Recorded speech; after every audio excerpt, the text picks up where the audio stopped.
So this just showed up. Let's get after it. Let's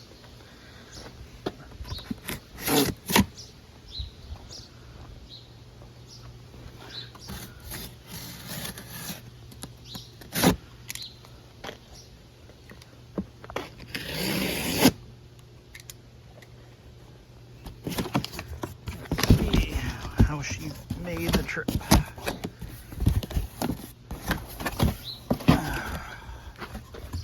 Looking good so far. Lot of packing. But they put it all on the bottom. I mean on the top. Well, some of you know what this is. Some of you know what this is. And we're going to talk about it in just a few moments. But we can deal with this box right now. Well, I think it's pretty much out of the bag, cat out of the bag, if you will. You all know what this is now, don't you? Don't you? This came from an eBay seller. It was actually Goodwill. Goodwill occasionally does the right thing when they find vintage stuff that might have actual value. And rather than throw it into the e-waste pile, they put it up for sale and people like me buy it. This was a lucky find. It showed up in my saved eBay searches. Every time a T3200SX pops up, I get notified. And this one was I think it was a buy it now, was not an auction. Had it been an auction, I would have lost it because I'm not going to pay what other collectors are paying for this thing. Now there's I've been looking for one of these for north of 17 years. Maybe not that long. Ever since I started my channel, I've been looking for one. And there's a reason why. And oh my God, this thing is in good shape. Appears to be in good shape. Let's get it out of the bag and we'll talk a bit more about it. Welcome back, everyone. So this is the laptop that I've been talking about on my live feeds. This is the Toshiba T3200SX. This is not a laptop. Let me get that out of the way. This is a portable desktop. It weighs over 20 pounds, has no battery, and it has two ISA slots, one 16, one 8-bit. And it has a couple of proprietary expansion slots. Well, one cavity underneath, I think it's for an optional modem. And there's also a proprietary slot for something in the back. I'm not really sure what it's for. This is kind of the prologue to this video. And I want to talk about why I acquired this, how long I've been looking, and how much I paid. So, the reason I wanted a T3200SX is because it is the very laptop that kind of served as a bit of a launching point for me.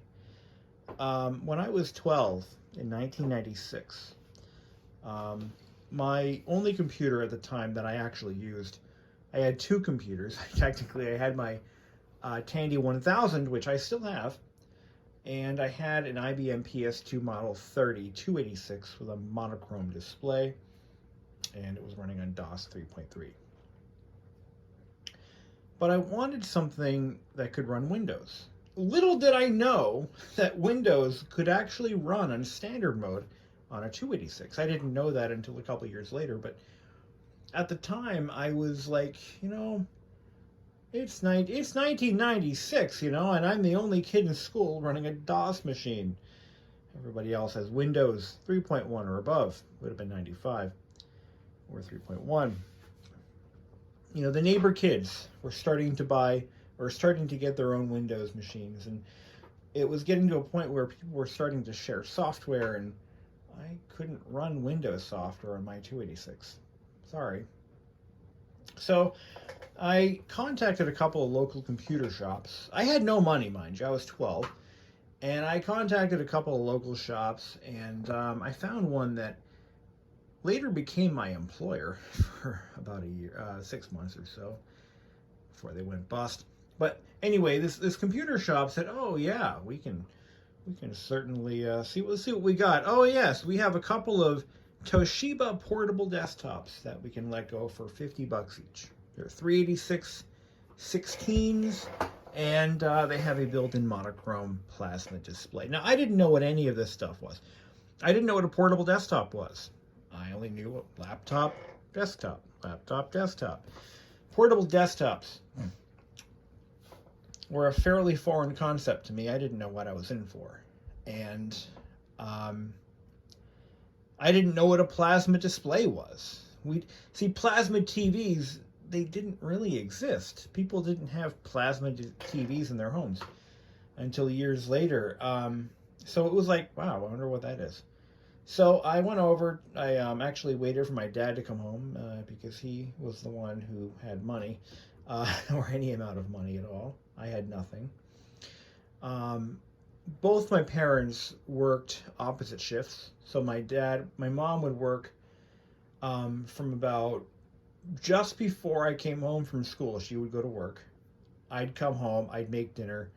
Then my dad would come home about an hour or so after, hour and a half after I came home. My dad worked in Boston, and he was a commuter. So anyway, I had to wait for my dad to come home, and I'm like, "Dad, this store is open until like 6. Do you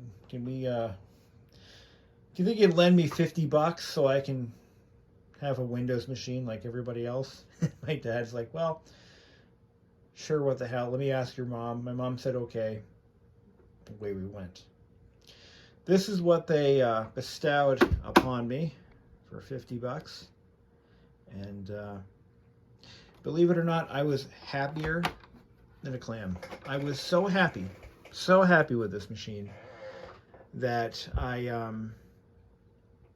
it left a long-lasting impression on me, because it was number one, it was my first Windows machine, and number two, it was the first computer that I ever really picked out and essentially bought. Now, the $50 that my parents paid was not, typically they wouldn't give me that kind of money for anything, because, I was a kid. I didn't need anything that they didn't provide and that sort of thing. But they actually did give me the $50. It turned out to be a gift, and I did not have to pay them back, which was very cool of them. So anyway, I got this nice portable machine, and I brought it home. I played with it. I started putting all my games on it. Things were going great for about a month or so. And then I realized the 120 megabyte hard drive, see, mine was the T3200SX/120. The 120, now the only difference was the hard drive size was a little bit bigger, had a different version of the T3200 BIOS, and but otherwise it was exactly the same. And the drive was running out of space at 120 megabytes, and I think I was up to like 110. So I was like, I need space now.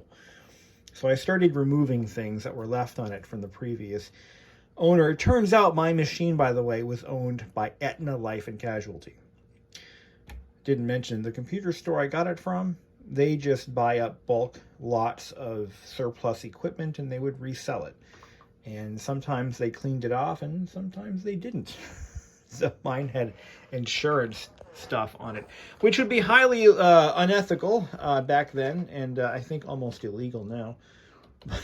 But nevertheless, that's what I got.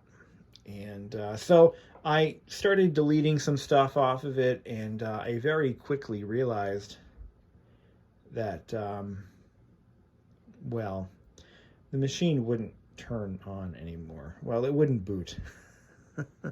See, my dumbass deleted a little file called command.com. I didn't understand system files and why they were located where they were, and I was just a stupid kid, and well, I did what stupid kids do, and I deleted things I shouldn't have. Well, that was a real Real dumb thing I did. So at that point, I had a brick that my parents gave me $50 to buy, and I had no way of getting it back to life. I took out my copy of DOS 3.3. This is the actual disk I used, by the way. I booted it off of this disk, and I started formatting the drive, and I was going to just rebuild it from scratch, thinking, oh, I got everything I need. And then I realized, well, I don't have Windows. Shit. Turns out my neighbor actually had a copy of Windows 3.1, which he lent me. That was back in the day when you could just lend software to people and it would just work. You know, no activation, no phone home licensing, nothing like that. Anyway, so I found that I couldn't get it to boot on its own. You format C, return, it formats, no bad sectors, all well, but it won't start up.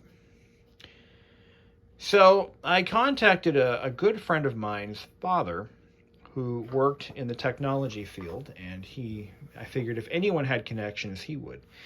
So he agreed. Now, this was my best friend, by the way. To this day, I'm actually going to be the best man at his wedding coming up. And his dad was just a really cool guy. And he always wanted to help my fellow friends. Whenever they had a problem, he was always there to help, whatever. He was just a good guy.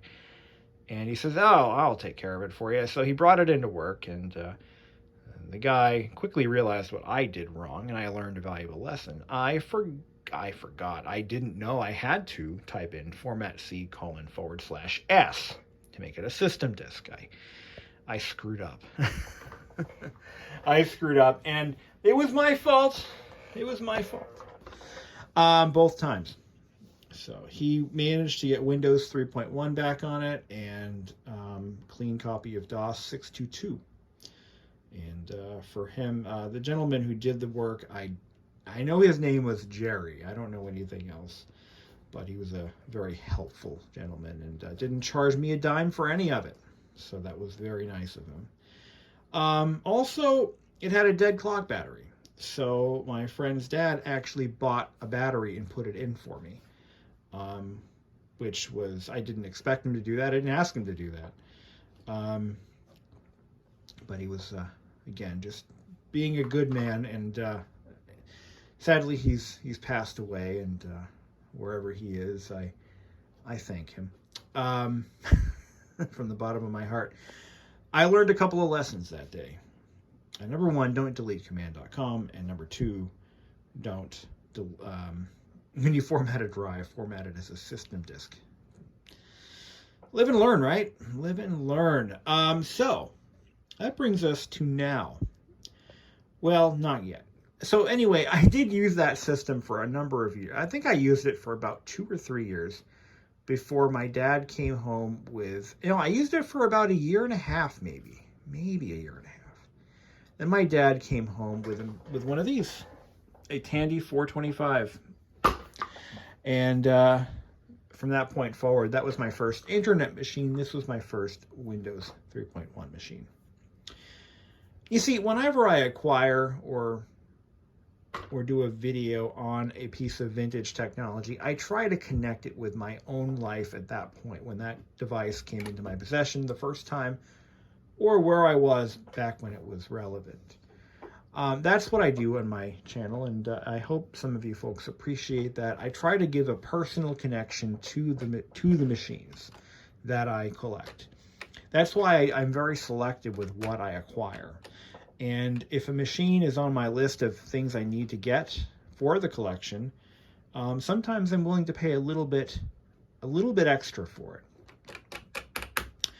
But anyway, the T3200SX proved to be a fairly competent portable machine for me back in the day.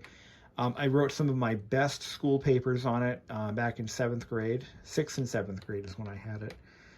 Some of my best papers were written on one of these. For example, my research paper, my first ever research paper was written on the T3200, and I got a score of 995 out of 1,000 I got the highest grade in the class on that paper because I put so much work into it. And that was definitely a highlight of my my middle school career. And you know, one of the things I loved about these machines is the plasma display.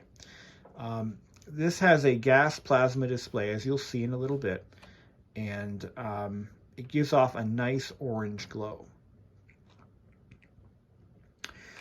which is extremely soothing. There are certain shades and colors that are they just calm you down, and the orange plasma display was definitely one of those. Let's go ahead and fire it up, and I'll talk some more. Later on in this video, after my prologue, after my prologue, we're gonna cut to the footage of me fixing this machine. This thing came to me dead. Now let's talk about that. So this was an eBay purchase, and I have a rule: I don't bid on things. I just don't do it. Oh, the clock battery's still dead. We'll get to that. I have to order a battery for this thing. Not a big deal. They're not terribly expensive or hard to find. It's a 3.6 volt battery. No big deal. Anyway, what was I saying? Yeah. So, make sure this is correct. Yeah, that'll do it. So, I've been looking for one of these ever since I started the channel in 2007. Roughly 16 years ago. And I've been looking for this model ever since, because it is one of the only machines that I wanted in my collection that I really had a personal connection and passion with. I love this display. It looks really vividly orange on the iPhone. It's not. Yeah, it kind of is. It kind of is. It is very orange. I remember this display being a little brighter. Maybe mine was an earlier version. I don't know. But I don't believe these dim with time. They are susceptible to burn-in. Absolutely. These will burn in just like a CRT, if not worse. This one actually does have a little bit of burn-in. It's actually in better shape than mine was back in the day. You can see a faint line here and a faint line here. So whatever was on this machine didn't use the top and bottom. What was I going to get? Where was I going with this? So, yes, I found one of these finally. Now, I turned down a couple of them over the years that were offered to me at various price levels. One of them was one of these with a solid state mod and a few other things done to it. And I turned it down because I thought it was too much money. The guy wanted $160 or so for it. And it was a Craigslist transaction. I would have been able to buy it basically arm's length. And I turned it down because I'm thinking, well, that's a lot of money. It can't be worth that much money. And then I started seeing them go up and up and up in value. The highest I think I saw was north of almost $500 for one of these things. And I'm thinking, well, at that point, I'm just never going to get one. They're just going to keep going up in price, and I'm just not going to get one. That's happened to a lot of collectors like myself over the years, as the price of these things just go up as they get harder and harder to find. Well, I finally found one for buy it now, $250 plus $50 shipping and handling, so $300. It was one of the Goodwill eBay auctions. Not an auction, sorry. It was buy it now. I think there was an opening bid. No, it was buy it now exclusively. Actually, they did themselves a disservice. If they had put it up for auction, they would have gotten more money. But that's why I like buy it now, is because usually they price them reasonably, and I just run in and get it. So, excuse me. So I bought it for $300, including shipping. And the reason I was willing to pay that much for it is because in the auction photo, I'll show you what it was at. It was actually at the, yeah, I just turned it off and didn't properly shut it down. It's Windows 3.1, give me a break. Okay, so give it a second. The image that was shown on the eBay auction was the BIOS setup screen. One of the things you've got to know when you're buying 32, 33-year-old machines is that they often have common pattern failures. And the T3200SX has two very common failure points. Number one, the internal hard drive. I already wrote it. Before I even clicked buy it now, I assumed the drive was dead, and, well, I was right. The second thing is, the display will develop lines, much like an LED display, or LCD display, sorry. On plasmas, the lines, I believe, are often black lines rather than bright lines. I apologize, the bright light behind me is reflecting off the screen. Whatever. It didn't have any of those problems. And the other thing that they're notorious for is missing doors. Missing doors here. There's a port door, not a port door, but the expansion slot cover goes there. And there's a cover on the back, and those are often missing from these. There's a few other odds and ends that I found are going to be common. Like, for example, the display hinges have a nylon bushing. By the way, I need one of those if you have one. If anyone's watching this and you have a parts machine, there's a nylon bushing on this hinge right here that it's known to break. And that bushing's job is to keep the display when the display is about this point right here, it keeps it under spring tension so that when you press the latches, it pops open. Well, it does that, but it also engages the display off switch. So when you close the display, it automatically shuts the plasma display off. And that little bushing is cracked, and there's a chunk missing out of it. Very common problem. I have no way of fixing it without another part. That's the only way I'm going to fix it. And if any of you have another one, please hit me up. I'll give you a fair price for it. Other than that, and the dead hard drive, it was a good find. Now, as we find out in this video, I thought the floppy drive was bad. It isn't bad. It's actually, I had the switch in the wrong position. So these machines have an external drive option that uses the parallel port, LPT1. And this switch right here changes the function of that port from PRT or printer to drive A or B. Well, the switch was set to drive A. And my memory didn't serve me very well this time because, remember, I had one of these too back in the day.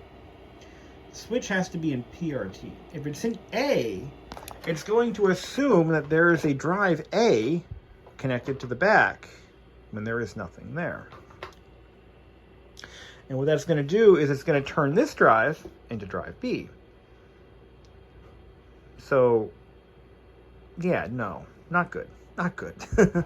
So I was tearing my hair out of my head trying to figure out why it wasn't working. I even replaced a capacitor on the floppy drive controller board, thinking that that was the problem.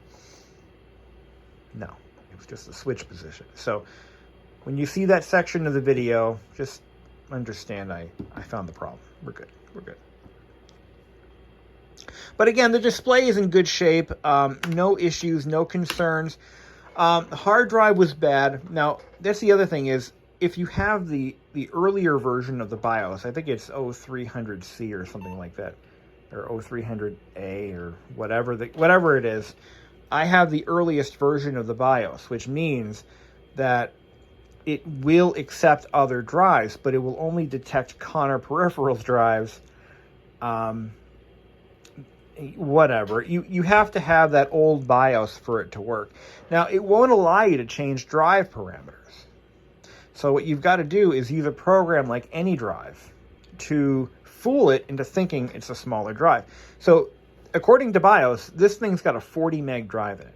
It turns out, because I save everything, I had a pristine 340 megabyte Connor peripherals drive that just slid right in there, no problem. So, little feather in my cap for saving things, huh? If I didn't have the hard drive, or if the drive does in fact fail, and it probably will someday, I'll do a solid state mod and be done with it. But listen to that hard drive.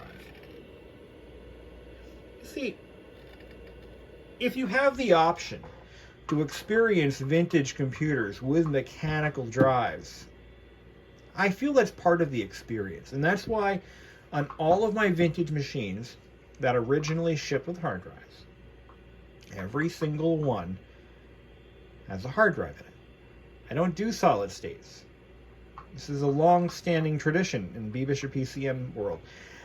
Because I believe, and that's just me, you can do whatever you want, but I believe part of the experience in using this old equipment is dealing with the hard drive and its limitations. The noises, the clicking, the clatter. It's part of the experience. And that's why this has a hard drive in it. But if I had no other option, yeah, I'd be putting a solid state in there. No problem. Of course I would do it. I'm not an idiot. But anyway, so I want to just, start the video off with this prologue and say, look, we got it all working. This thing's running great. I do need that hinge part if anybody's got one. I don't know where I would find one. eBay has turned up nothing.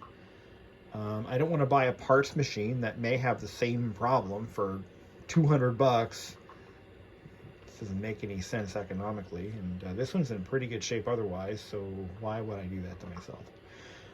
One more thing. I have some additional RAM on order for this. It should be in any day now. This machine has the original 1 megabyte of RAM. Now, I'm going to talk about that for a sec. It's running Windows 3.1 just fine on 1 megabyte.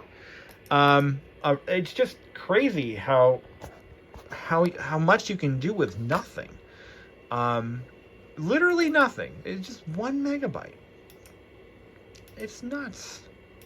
I even got Castlevania on here. I got other stuff too. But 1 megabyte of RAM. That's it. I gotta change the click speed on that.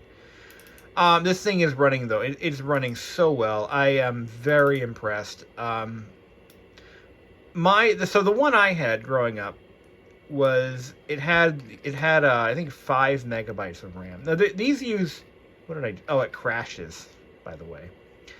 I think it's, oh, never mind. I didn't mean to do that.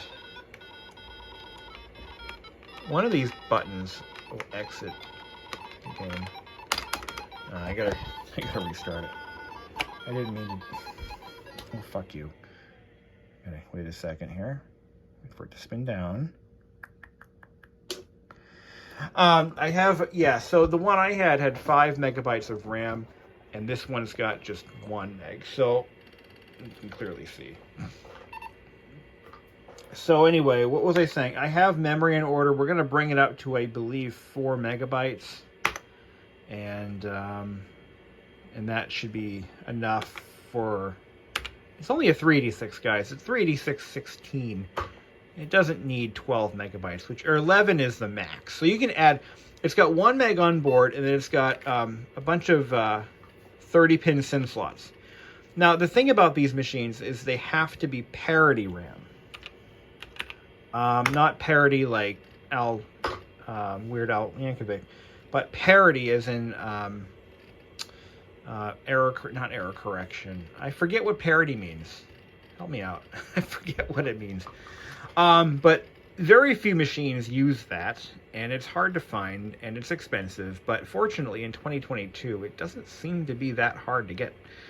I was able to find some pretty cheaply, by the way, on eBay, and so I'm pretty happy about that. I think we'll be okay. And let me just. There's a game I used to play on mine. It was called Solid Tile, and I used to sit in front of this glowing orange monster for hours just playing this game. And maybe that's why I'm nearsighted. I don't know. It should be right in here. No, it's nothing in there. It's not here. Damn. Oh, is this Duke? Duke Nukem? Oh, these folders are empty. They should not be empty. Well, we'll figure it out later.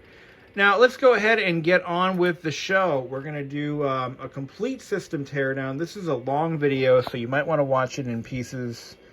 Probably going to want some popcorn, a little soda, whatever you want. A little whiskey, whatever you're into. Just don't drink and drive. The T3200SX. Let's tear it apart and let's fix it, which we've already done. You get how that works, right? Shifting timelines. Okay. So I'm a little disappointed. I'll show you why in a minute. Let's open it up. Now there is something inside rattling around, a little piece of plastic or something. It has been apart before. You can tell there's something rattling around inside. Don't know what it is yet, but I don't see any external cracks, and that is good. It also has all of its external doors and covers and everything.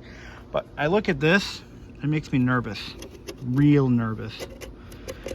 I should take that back cover off and get a good look at her before we turn it on. But it was listed powered on, so let's just give it a shot. So let's talk about this machine here.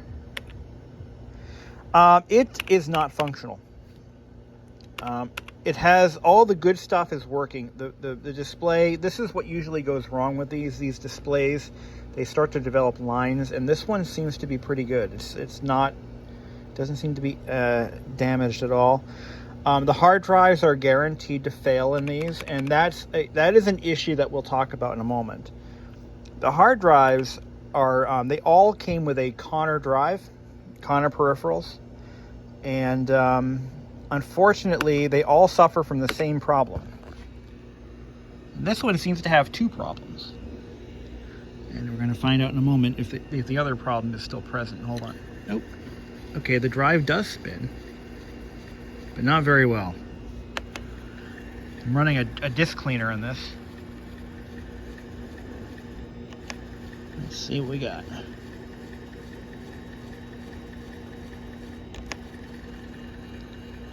I think this drive might have a faulty belt. I think it's a belt drive. It's getting better though. It is spinning, so that's okay. So I was able to run a disk cleaner. I tried to boot it from a DOS 622 disk and it did not boot. I'm getting a non-system disk or disk error, and that's got me concerned. See? It's not even trying. So let's try a low density disk. This is the actual boot disk. I got stories. Oh, I got stories. Let's try this. No. There's something wrong with that drive. Well, we got to tear into it anyway, and while we're doing that, I'm going to tell you some stories. Everybody likes stories. Maybe not my stories, but I enjoy telling them, right? Let me do what I got to do. If you don't like it, leave. So,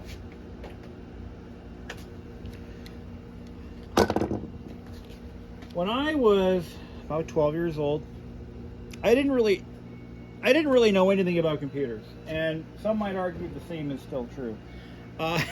Some of my viewers might agree that is still true. Of course, my dryer decides to stop right now while I'm filming. Hold on a second. A couple of things we got to do here. We need to dismantle the entire display. This is a bitch to work on. Did I mention that? Okay, I should have mentioned that. These are an absolute catastrophe to work on. They really are. You've got to understand what I'm saying. You have to completely dismantle the display. But first we're going to take the keyboard off. Let's take a look under there, and I'll show you. So, the year is 1996. and I was in 6th grade at the time. This was my only computer. I still had the Tandy 1000 though, which I still own to this day. The Tandy 1000 will never leave my side. But Tandy 1000 in 1996, you might as well be using a typewriter, right?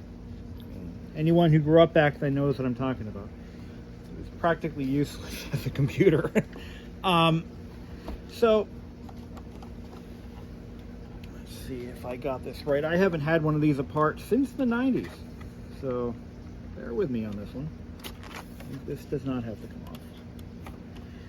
So I've got my T3200SX, and I'm just learning about DOS file management and, you know, how to delete files, and doing it in Windows, mind you. Because until this point, I'd never used a point-and-click interface aside from the Macintosh at school. So let me grab a pry tool. Hold on a second.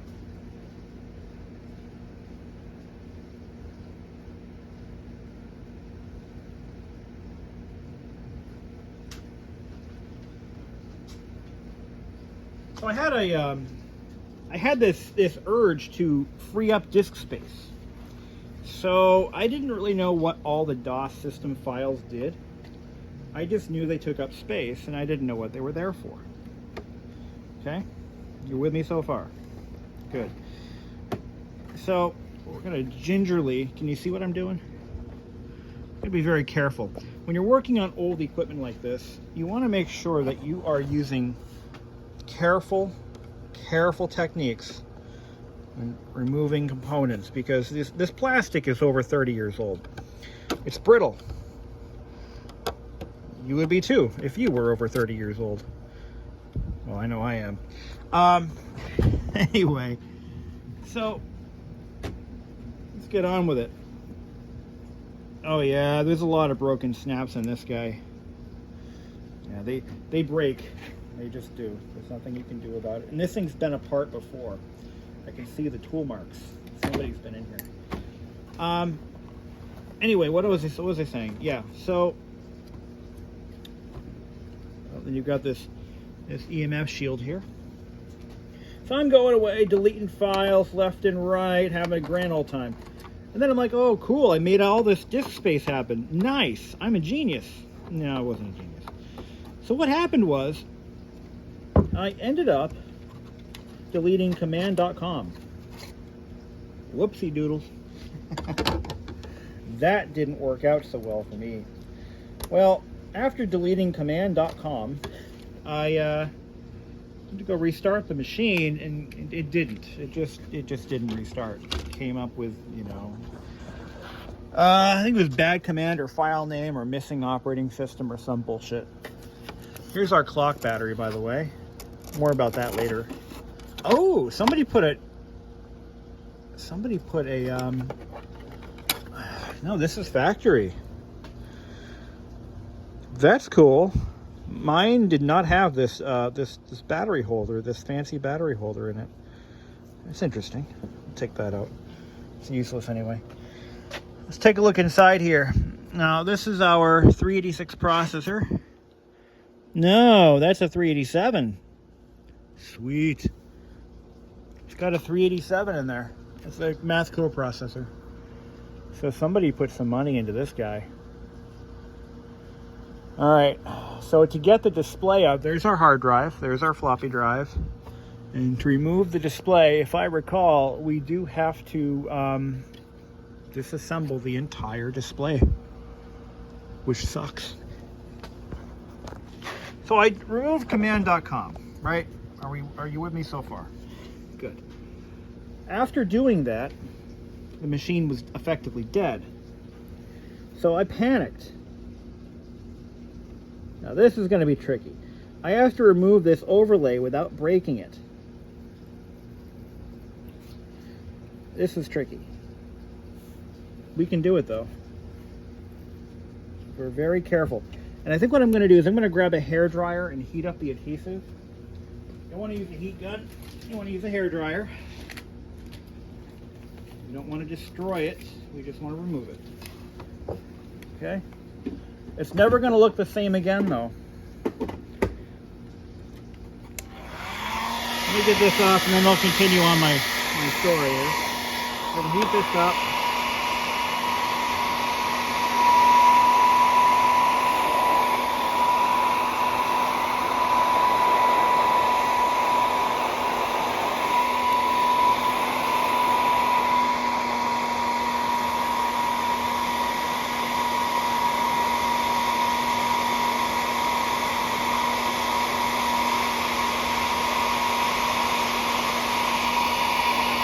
Look at that. No damage.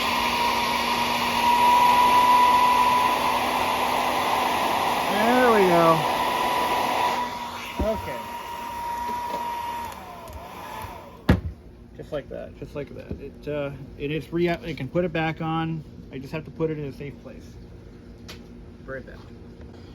So as I was saying, yeah, I had a little mishap there, and I'm thinking, oh crap, now what do I do? So I grabbed my, literally this floppy right here.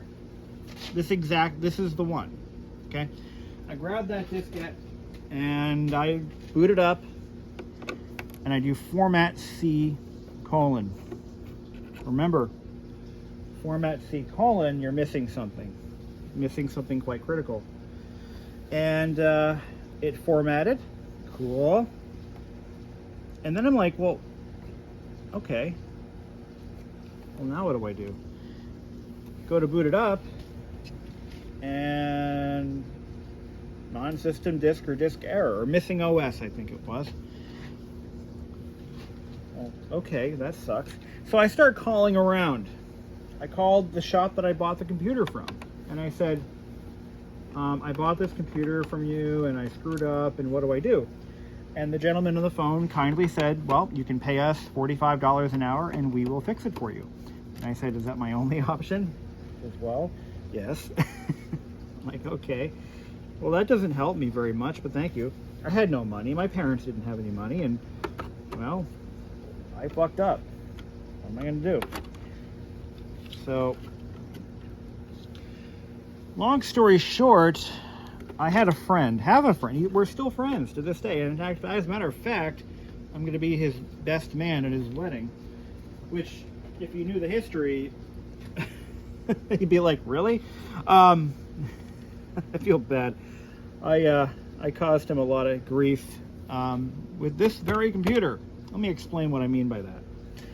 So, my friend's dad was he was actually a very well-known editor of a very particular technology publication, and if I told you what it was, you wouldn't know because it wasn't a consumer-facing publication. It was industrial, and the company's still around. The magazine still exists, but sadly, he does not. He passed away about 2 years ago.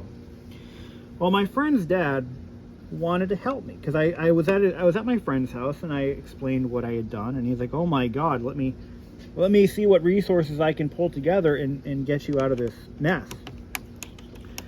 So my friend's dad had connections to, computer technicians that he worked with, and he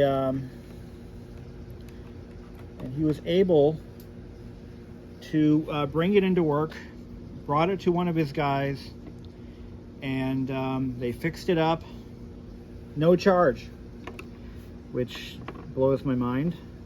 To this day, he didn't charge me a dime. I got it back with Windows 3.1 fully reloaded and DOS 622. Cool. But that whole scenario, that whole fiasco, as I call it, definitely upset my friend Doug. And Doug, if you're watching this, I apologize for those days, but you know what? Your dad helped me out and I appreciate it to this day. He's always been a good man to me. But not only did he fix that, but he also put in a new clock battery and didn't charge me for it. He ordered the Teardown replacement battery for this machine and installed it and didn't charge me for it. I was blown away that he did that for me. Very, very kind man. To this day I owe him a debt of gratitude, but sadly he's no longer with us. So yeah, I mean, I kind of learned a lot in that and I learned what I did wrong. The guy did tell me what I did wrong, and he said when you format a drive, you have to format it as a system disk, otherwise the drive is a paperweight and it won't boot the machine. And you know, I'm doing all of this from memory, by the way. It's been 84 years. No, it's been a long time since I've been inside one of these. Yeah, they're not that hard to work on. They're just unnecessarily complicated, you know? There's a lot that you have to do to get them apart, and you have to disassemble the world.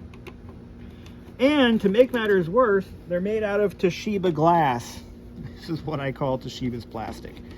I swear, Toshiba has the worst plastics of any laptop manufacturer on planet Earth. It is so brittle. Even when they were new, they were brittle. That I'm going to be doing a lot of epoxying on this. I know it. So we got to pull the display out of the shell. And there's a ground wire here. Could you imagine working on these things for a living? And there are plenty of people who did. My only fear right now is that something goes horribly wrong and we end up damaging the one thing that this machine has going for it, which is the display. And if anyone wants to know what kind of display is in one of these, well, here it is. The Panasonic. There's the model number. Okay, this display is worth more than the whole machine, because to somebody who has one of these and has a bad display, well, guess what? You're shit out of luck. Finding another one is going to be very hard. Okay, so we got that far. Now what we need to do is pull this supporting bar off. I don't remember digging this deep into it though. When I had mine, I don't recall it being so difficult. Maybe we'll learn that I'm going a little bit too above and beyond here. So now this whole thing should just get, there we go, that comes out. Gotta stage a cart for parts.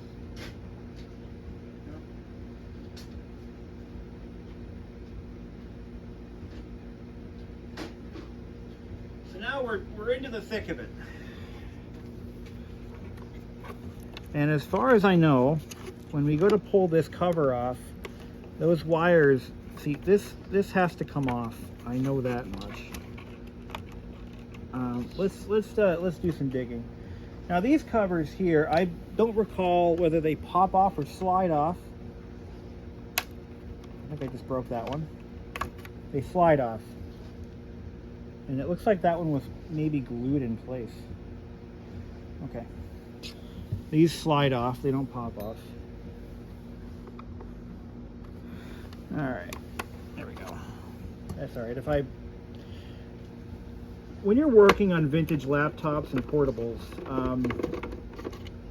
having a good epoxy in mind is key. You have to expect that. You're going to break things. The plastics are brittle, and there's just no way around it. So. Now this particular laptop, it shipped with a 40 megabyte hard drive. And because Toshiba is quite evil,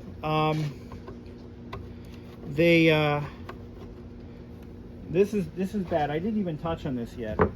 So I mentioned earlier that the hard drives were GTF, that is guaranteed to fail, because of one problem with all Connor peripherals drives as they age. What happens to the drives is there's a rubber bumper that the head stack assembly rests up against when the drive is in park or turned off. And that rubber bumper is made of a material that will effectively self-destruct. Over time, it turns to gummy bears consistency. It's a really really gummy situation, and the head stack assembly sticks to it. Not a good time. Not a good time. But what Toshiba did that makes them stupid evil is that they set up the BIOS so you cannot change the drive type. There was an earlier BIOS. Now there's a gentleman who will sell me a flashed BIOS chip that has the earlier BIOS that allegedly will allow me to change the drive type, which remains to be seen. We'll see how that goes. I don't know what's under this cover, but I want to see. Let's see what's under here. Oh, okay. That was for the optional modem. That's what that was. I can put that back on. So yeah. So what you have to do is you have to find an original Connor drive that functions, and the BIOS will allegedly pick it up or something like that. I have another Connor drive I want to pop into it just to see what it does. I don't expect it to work, but the drive worked when I last tested it, so that'll be interesting to see. So now I got to get this back cover off. There we go, and look inside and see what kind of corrosion nastiness is in there. This has got, that looks like it might be the original modem, which we'll leave in that. A little bit of corrosion there, nothing on the board, everything looks good inside here. The fact that it was shown running with a good display was enough for me to do the buy it now. Now I paid $300 for this, including shipping. For those of you who want to know these things, I don't mind telling you, because we're all a family. So let's be honest with each other. What did we pay? 300 bucks with shipping. Now, working in good functioning working condition, these things go for a lot more than that. So I figured it was worth a gamble. Could I go wrong? Absolutely. Did I go wrong? Well, we'll find out. All right. What I don't know is if there is not a better way to get this apart. And I thought, oh, there it goes. That's how you do it. You got to pull on it, just tug it a little bit and get that off. Last time I was inside one of these, I was 12. Just keep that in mind. So this ain't my first rodeo, but it's been a long time. Okay, this is what I thought was rattling around inside there. This is the sleep switch for the display. And what often happens is, so this is activated by, I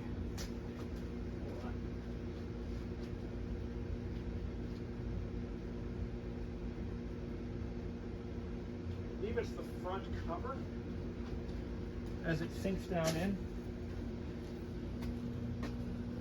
Something like that. Yeah, it interfaces with I believe it interfaces with this. But it's not broken, so that's good. So here's our Connor drive. Here's our display wiring. Now what's interesting is this machine has a drive with a normal power connector. My machine had a smaller power connector. And there's our cooling fan. Let's take a look inside here. So this is a pretty well laid out machine. There was something rattling. Let's find out what that was. Apparently nothing. There's nothing rattling in there. It would have fallen out by now. Okay. All right. Guess it was nothing then. There's another story I want to tell you guys about my T3200SX. So it was at a time when I was still learning how to be human and how to treat people right. And this is kind of a weird story, but I feel it's related, and I feel it bears repeating. And it's kind of one of those life lessons that you learn as a kid. And you never forget. You never forget when you learn something like this, when you do something like this, you will never forget the aftermath, how it made you feel, how it made others feel. I was a kid making very little money mowing lawns. My parents weren't rich. We had food on our table and a roof over our heads. Hold on, I gotta go turn the sprinkler off. All right, so this was about 1997 or so, and I wanted my computer to have a sound card. And it just so happened I was at the local computer shop that I bought the computer from, and they happened to have them in stock for $25.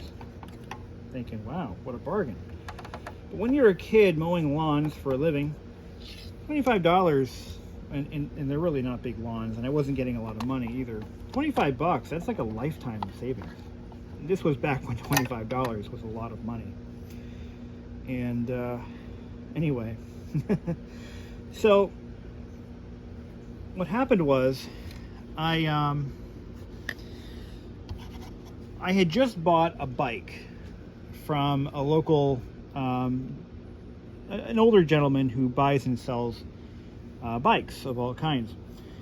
And I had bought a Ross, I think it was a 10-speed bike for $25 from him. And just after I bought that, I found this sound card that I wanted for my computer. So I went over, I'm like, well, I need $25 and I don't need the bike. I have other bikes I could ride. So what do I do? Well, I did what any 12-year-old, 13-year-old kid does. I brought the bike back to the guy who was a friend of, well, I mean, he wasn't really a friend, but he was an old World War II vet. And I had done yard work for this guy. I had helped him out a lot. But none of that mattered. I needed $25, so I returned the bike to him, and he wasn't very happy about that, but I didn't care because I wanted a sound card, and that was the money I needed for the sound card.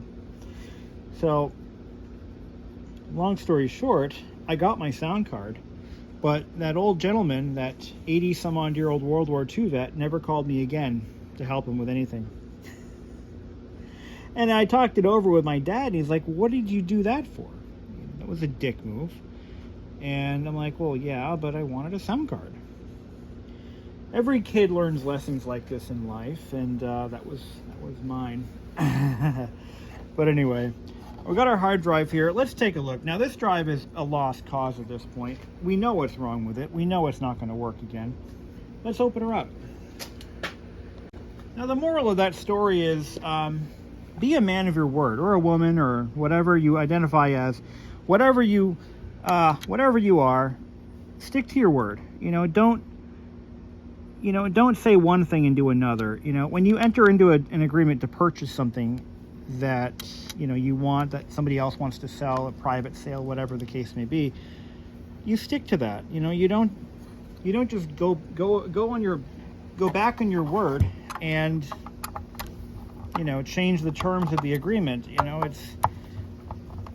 It's not right. Some people never learn that lesson. Some people are so selfish that when something like that happens to them, they don't feel any remorse. And I felt remorse about it. Actually, so much so that I went, about a couple months later, I had done a mowing job for someone, and I had enough money to buy another bike, and I bought a different bike from him. And nothing was the same. Holy crap. Look at this. Look at all this. You know what this is? Oh my.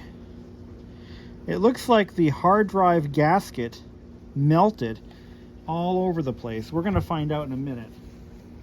This is nuts. It's a CP3044. Let's see how bad she is inside. I don't anticipate seeing a lot of good things in here. But what happened here is the entire cover gasket just melted, and it is not looking pretty.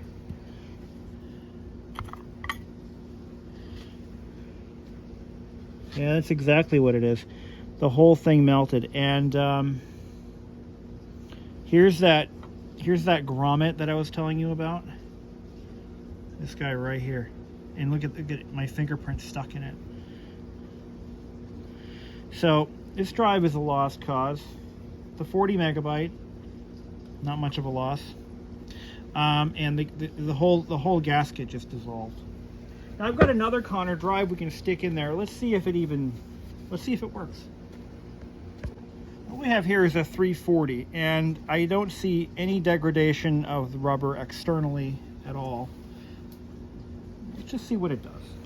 I'm gonna pop it in there, and I don't want to reassemble the whole machine right now, so I'm gonna hook up an external monitor. Well, step one is we need to know if this drive is even viable. So let's go ahead and power the machine up with the display off and see what we get.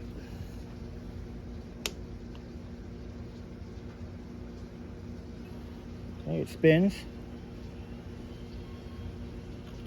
It does a seek. Okay, I'm happy. So the fact that I can hear it actually seek is a good sign. The other one wouldn't do that. So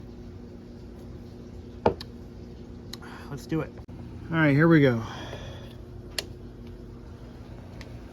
We have a cursor, got our RAM, drive is spinning up, sounds happy and healthy. Okay, I know. So you see how the drive is the wrong capacity? That's okay. We can actually work with that. All we have to do is run an overlay program that fools it into thinking it's something it's not. There is no way to change that setting. It's either a 40 or nothing. Alternate. Normal, alternate, no drive. Normal, alternate.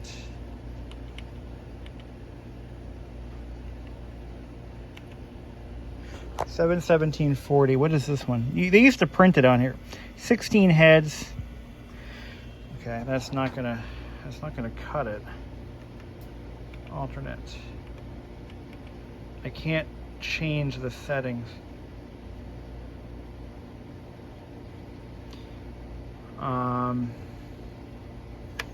But hell, I'll take it. Okay. But what you've got to do is you've got to fool it into thinking it's something it's not. Once I get the clock battery sorted, it'll be a little easier to do that.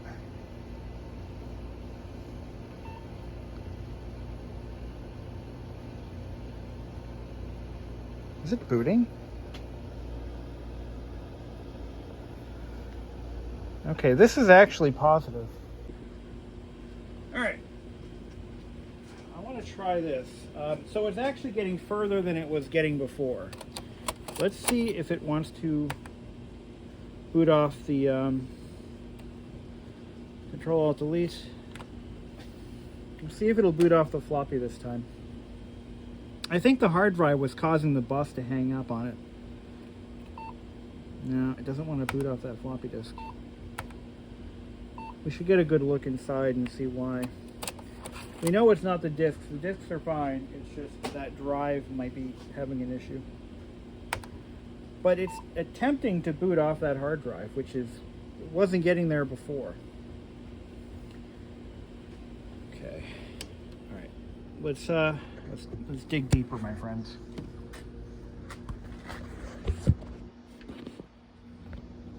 Okay. Now, the age-old debate of whether to use a solid-state or a mechanical drive, I'm going to talk about that for a moment, because I could go either way with this one. I just want it to run, and I could go either way. I could keep it as a mechanical drive, or I could go solid-state.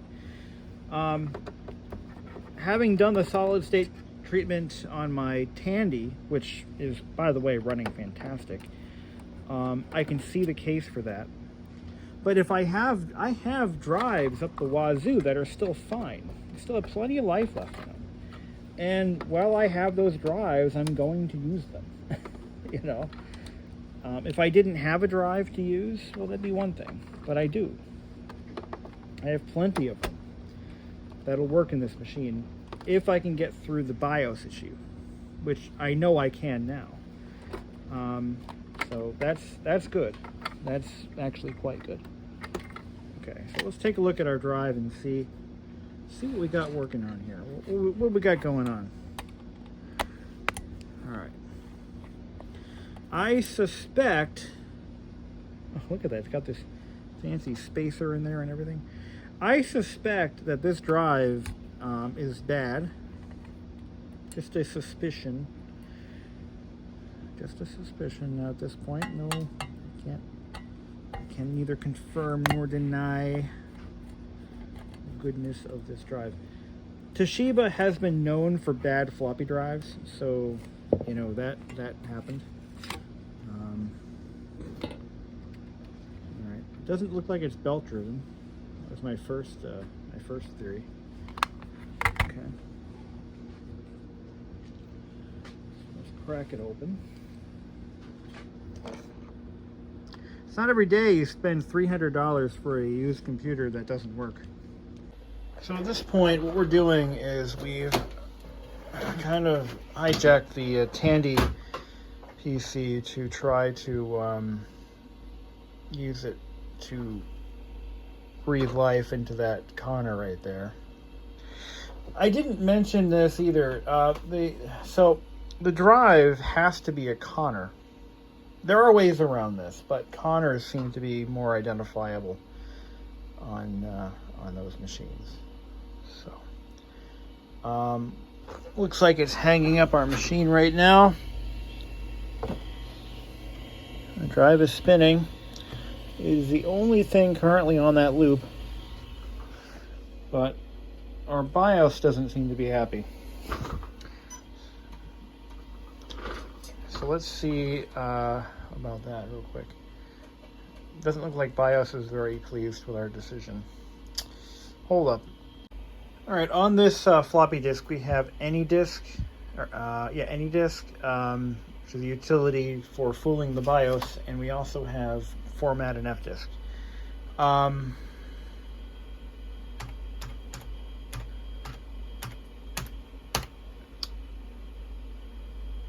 Let's see. Any drive, not any disk. Honest mistake. So we're going to run this utility, and to run this, any drive S, any drive R, any drive S. So we need the full parameters of that drive, and that's how we're going to do this. So.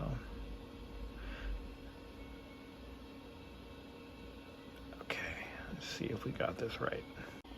Good news. It's a good drive. No issues. No bad sectors. Nothing weird. So let's try to run any drive and see what happens. So as I understand it, we need all the drive information, which I have. I was able to look it up online. I've got the landing zone, cylinders, all that stuff. So any drive, the syntax is listed right here. View current settings and master boot block. Restore master boot block to normal. Any drive. I hope I get this right. Okay, let's give it a shot. Let's see if this works. I got the syntax. I don't understand syntax, I guess. I had to look this up. Let's see what happens.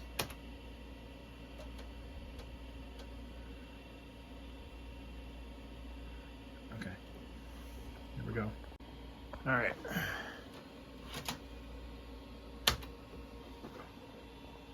So it booted. It's working. So now the drive will work on any BIOS once I format and FDisk it. So you might have to create a new primary partition. Escape to continue. Because any drive resides on the boot sector, so you're not going to see that with FDisk. For display partition, I'm going to just go ahead and delete primary. Delete partition, delete primary, and then we'll make a new one.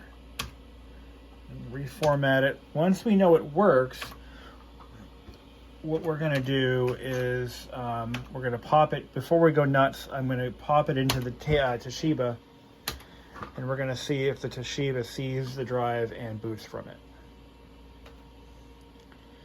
That's the plan. But with any drive loaded, you have to be careful. I don't think you just want to boot it off a floppy and start messing around for some reason. I've never used any drive. I've actually used, Western Digital has their own, I forget what it was called, but it came with one of my new hard drives, that missing operating system. So now we just boot it. We'll have to restart it. You're supposed to hold down the left shift key or something like that to tell it to boot from a floppy, or something to that effect. Clearly, the Tandy doesn't need any drive. The Tandy will see the drive for what it is and just accept it, because the Tandy's not judgmental. But the Toshiba, well, she's a bitch. So what you're supposed to do, as I understand it, you're supposed to let any drive boot before you insert a floppy. Let's just see what happens. Let's get it bootable. Oops.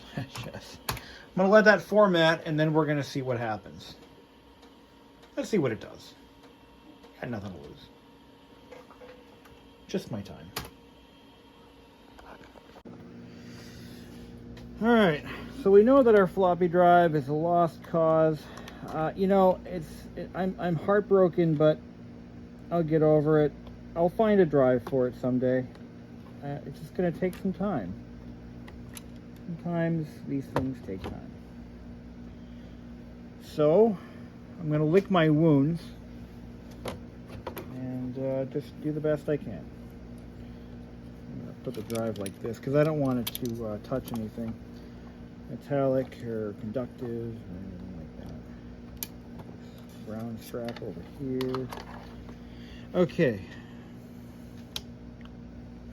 Let's see what's going to happen.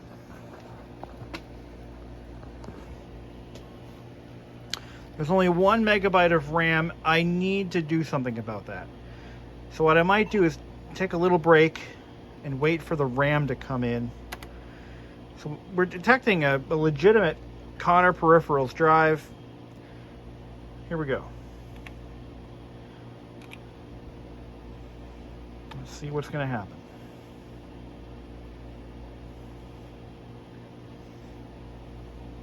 And yeah, you can do this with any drive. Ah, it worked. It actually worked. We have a functioning drive, everybody.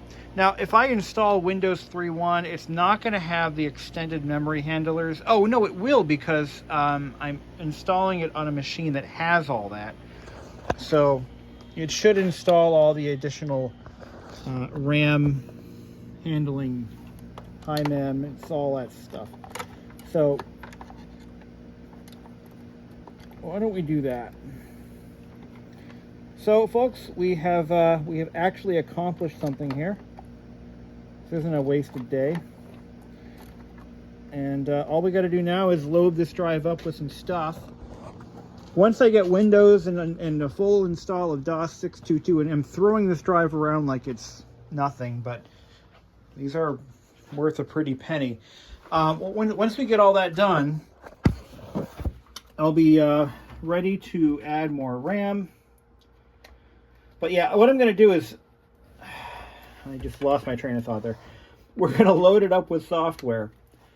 So once you get Windows and DOS on there, or vice versa, my plan is to just carbon copy everything that's on the drive on this machine onto that one. All the old games I used to play, all the stuff I like, everything that I hold dear. Eventually we'll get that floppy drive working or replaced. Don't know what that's going to take. I don't know. And we'll go from there. So let's get DOS 622 loaded up. We'll get Windows loaded up.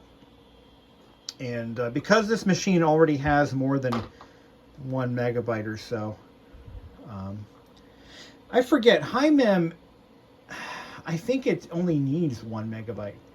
So yeah, we should be good. We should be good. And Windows 3.1 will run under 1 megabyte. I know this for a fact. But there will be features that may not really work so good. So yeah, that's okay though. That's all right. We'll be okay. It'll all be good. Now what about this? What about all this corrosion and nastiness? Well, what do we do about that? Well, I'll tell you. We're going to take a little steel wool. We're going to take us a little bit of WD-40 and we're going to polish it as best as we can. Don't mind the mess. I've got a lot of different projects going on over here. And we're working diligently to get them done. What I forgot to mention, by the way, regarding the, remember the sound card story I mentioned? Well, there's more to it. So, I got a sound card working on this machine. However, and by the way, it is a proper 16-bit slot, but here's the problem. That 16-bit slot is a non-standard depth, apparently, and not every card will fit in that slot with the covers installed. So I had to run this machine with the rear cover removed for that sound card to be installed. Not an ideal situation, because it just isn't. It's just not ideal. So to transport the machine, I'd have to remove the sound card. Who wants to do that? Not me. Anyway, so this panel's good as new. We've got RAM on order. I'm going to order a battery and we'll get one of those. Looks like this battery holder may not be usable for anything else, but either way, it's, what is it, a 4-point something? It's not, it's a standard battery. I might, 3.6 volt, I think is what it is. Let's take a look here. Ultra lithium, this is the original battery. 3.6 volt. So anyway, we'll get there. I promise we'll get there. I might even just take one of my Saft 3.6 volt batteries, which are old, but they're still good, and just solder some leads onto it and call it a done deal. But we're installing DOS 622, the full version. Now this thing is going to have a 340 megabyte hard drive. That's pretty damn big, because the maximum drive size that they ever shipped with was a 120. Now this video is run long, and I apologize for those of you who thought this was going to be a 3-minute video. This is where we're going to finalize the video. We're going to boot it into Windows 3.1, and we're going to see if it works. I'm sure it will. Here we go. After I confirm that it runs, everything's all good to go, I'm going to go ahead and start looking at, I was going to make my own battery. I changed my mind on that. And that's okay. Insert system disk and drive. Oh, it's looking on the floppy drive. Let's not do that. Let's try this. Okay, here we go. It was working. It's changed its mind. Okay. Once I know things are good here, I'm going to proceed with replacing the Cmos battery, and I'm going to load it up with software, and we're going to just have fun with it, and then we'll be good to go. Let's see if this works.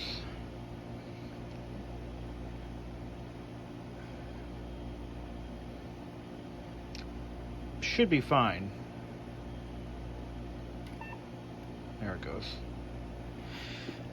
I don't know how well Windows will run with 1 megabyte of RAM, but I have high hopes. There's also no mouse driver. I've got to install the serial mouse driver, but it's loading. Look at that.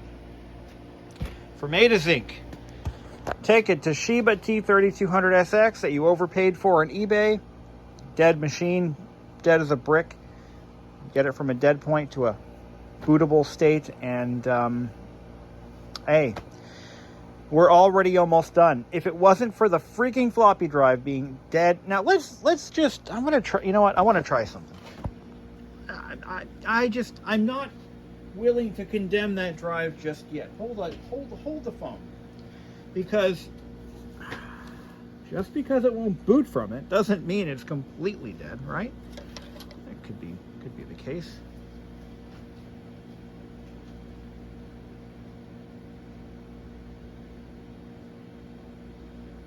Okay. Now I have a known good floppy in my hand. No, it's not. It's this. Okay. Let's just humor me a little bit here. Go to File Manager. It should do a floppy seek. And before you ask, some of you know about this model, and before you bring it up, there's a switch down here. So that switch is actually to control the LPT port functionality. So you can have it set to PRT or LPT, which makes it a standard parallel port. A or B. A selects the external drive as drive A, and B selects it as drive B. If the switch is improperly set, the internal floppy drive will not work. Wait a minute. Hold up. Hold on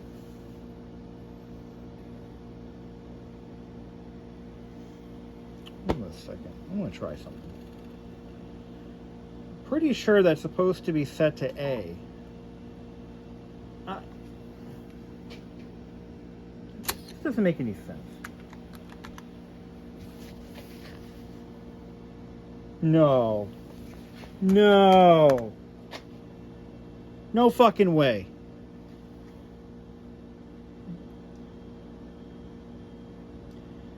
No way. It was set wrong. You know what? Fuck you. Fuck you. I'm talking to you. The person who just wrote in the comments back early on and said, hey, the switch is set wrong. Just fuck off. No, seriously, I'm happy. Thank you. We're good. I think we're good. Holy shit. I can't believe this. It can't be that fucking... Nothing is that easy, guys. Nothing in life is that easy. Do not take this experience jovially or whatever. I think we figured out what the problem was. It was me. I was the problem the whole time. I thought it was supposed to be set to A, and then I thought about it long and hard. And I'm like, wait a minute. That makes no fucking sense. It changes the function of the LPT port. Do you want it set as drive A, B, or printer? Damn it! Ha! Ha! Ha! Ha! Okay. Guess what, guys? I guess I struck gold here because it works. It works. Everything works. That never happens to me. Actually, it does, but it doesn't usually happen that easily. So we can now button this sucker up. All we need is a clock battery, some RAM, and a couple of Coke Zeros, and we're home free. That's fine. This is missing a lot of shit. This is a Windows 95 setup disk, so obviously it's not going to work 100%. But the drive works. The drive works. 100% functional. The hard drive works now. The original drive turned to gelatin. Jello pudding pop. And not much we can do to save it. It's a 40 meg piece of crap as far as I'm concerned.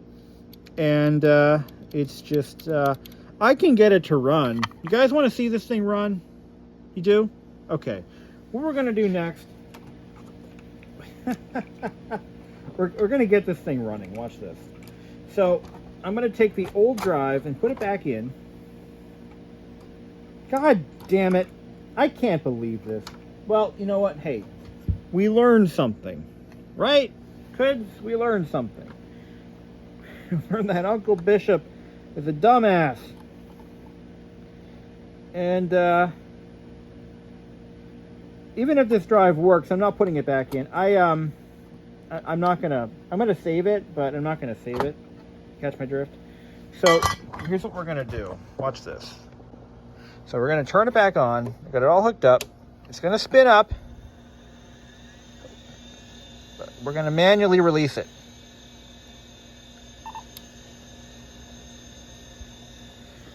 Watch this. So right now, it should work, but it's not going to, and here's why. The Bernoulli effect. It's not going to work because it needs that cover for the Bernoulli effect to, work. So it goes on like this. So right now, those poor heads are just skating over nothing. They're supposed to be skating over a thin layer of air. Yes, I'm sure. See if we can get it to actuate. Here we go. Come on, baby. Here, get in. Yeah, it's dead. It's dead as a door dump.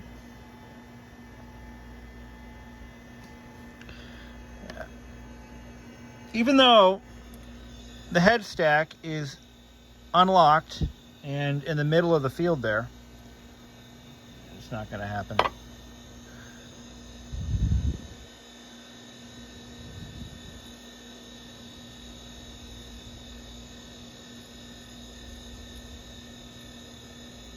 Yeah. It's no good. Yeah, it's no good.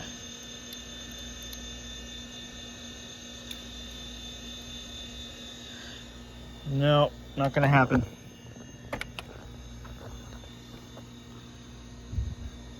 It's not taking over. It's not even trying.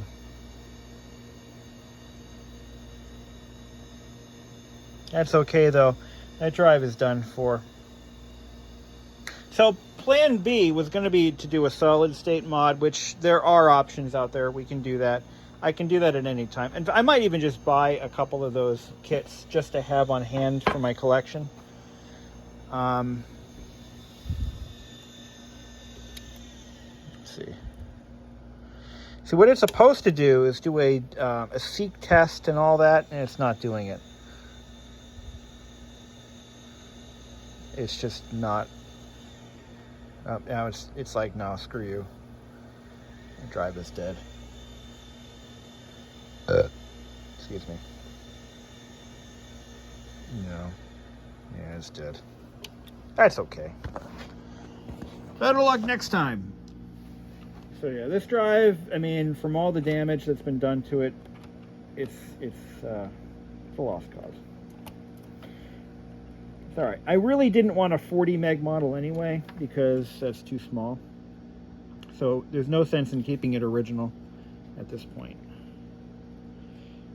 But as you can see, these little bumpers here, both here and here, these are the reason these die. Watch this. I can just stick a screwdriver right into it, and it just disintegrates. So, no good. No good. We'll put our new drive in, and we're gonna just call it a video. Oh wait, no, I have stuff I want to copy onto this. It's easier on another machine, so we'll just do that. But thanks for watching, and have a good one. I know I will. Oh, yeah. Okay, about that. So the 120 megabyte models use this connector right here for power. It does not use this connector here. That's what I remember from my old one. So this is your power connector, and it's a smaller pigtail. and that's what they use. So, all right, till then, guys. There's one problem I just discovered that I think I can fix. So there's two hinges, left and right, and this one here is the right hinge. And now the right hinge is a little bit different. It's designed to interface with the display switch when the display is closed. The problem is, this is the little piece that rides on it that's designed to do just that, interface with the display switch. Well, there's a problem. This piece is broken. And it's broken because it's made of nylon. And what does nylon do over time, kids? Anyone? Anyone? Feeler? Nylon shrinks, and it cracks, and it deforms. Well, it did what nylon's gonna do. All of those, all of the above. Now, this piece is supposed to go in here, and it's supposed to lock onto, oh, it goes like this. It's supposed to lock on like that. And if you can see, there's a whole chunk of it missing because it shrank and cracked and went to hell. What are we going to do to fix this? You might be wondering. Well, I have some ideas. Some pretty good ones, actually. We're going to glue it in place. We're just going to glue it in place. What's left of it, anyway, and that's that. Just glue it in. It won't care. And that's that. Pretty much.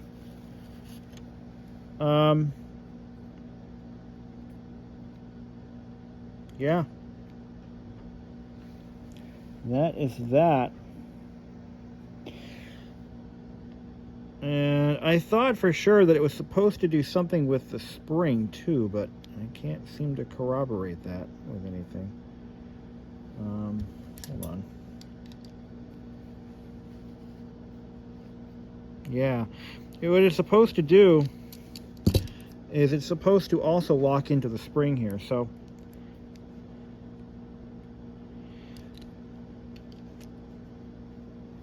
normally it's going to be always under tension. I got a few theories, a few thoughts here. The other one works, this one doesn't. I think what I'm going to do is I'm going to mix up a batch of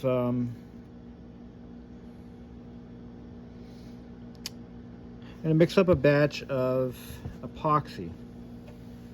And we're going to epoxy it into position. I think that'll work. Let's give it a try. Well, here's my solution. I actually glued it to the shaft and I formed that piece that was missing. I reformed it out of, I have some here, a little bit of JB Weld, and I smoothed it out. So it's going to form a nice cam for that switch to kind of ride on. But I'll be on the lookout for another hinge just in case. But it's kind of a shitty design when you think about it.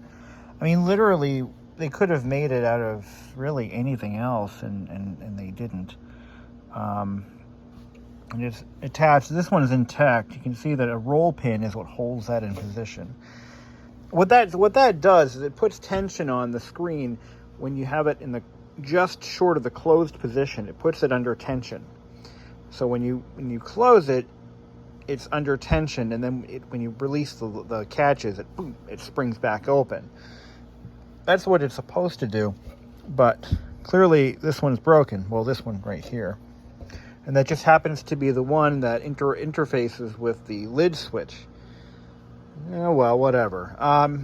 It's not like it's the end of the world if I can't fix it, but for the screen to turn off with the lid closed, that has to be functional. It is a bad design. I mean, nylon, really, guys? Nylon? For what they charge for these things new, it was like 10 grand. They used freaking nylon. Anyway, this video is way too long. I am going to upload this right now, and you guys can see how this all worked out in the end in our next video. Stay tuned for that and have a great night.